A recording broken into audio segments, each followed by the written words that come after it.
Neat పరీక్షల అంశాన్ని అడ్డుపెట్టుకుని కాంగ్రెస్తో పాటు ప్రతిపక్షాలు రాజకీయాలు చేస్తున్నాయని నిర్మల్ బీజేపీ నేత రావుల రామ్నాథ్ ఆరోపించారు.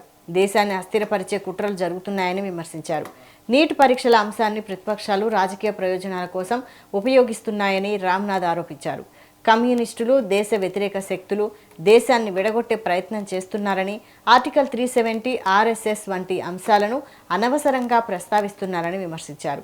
ప్రధాని నరేంద్ర మోడీ నాయకత్వాన్ని బలపరిచే ప్రయత్నాలు ఫలించవని ఆయన అన్నారు.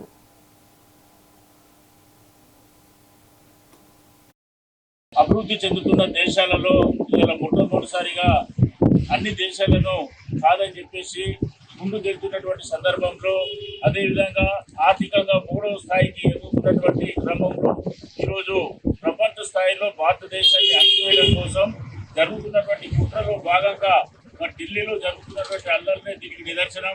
ఎందుకంటే అంతర్గతమైనటువంటి సమస్యలను సృష్టించి ఈ దేశంలో అలజడి సృష్టించి అరాచకాలను పెంచి ఈ ప్రభుత్వాన్ని అస్థిరపరచడానికి నరేంద్ర మోడీ మీద ఉన్నటువంటి అక్కసును, బీజేపీ మీద ఉన్నటువంటి కోపాన్ని ఈ విధంగా చూపించడానికి కాంగ్రెస్ పార్టీ, ఆమ్ ఆద్మీ, డిఎంకే, అదేవిధంగా టీఎంసీ ఇట్లా దేశ వ్యతిరేక శక్తులన్నీ కూడా కమ్యూనిస్టు భావజాలం కలిగినటువంటి అనేక మంది వ్యక్తులు ఇలా నీట్ పేపర్ లీక్ అయిందని చెప్పేసి అక్కడ విద్యాశాఖ మంత్రిని రాజీనామా చేయాలని డిమాండ్ చేస్తా ఉన్నారు.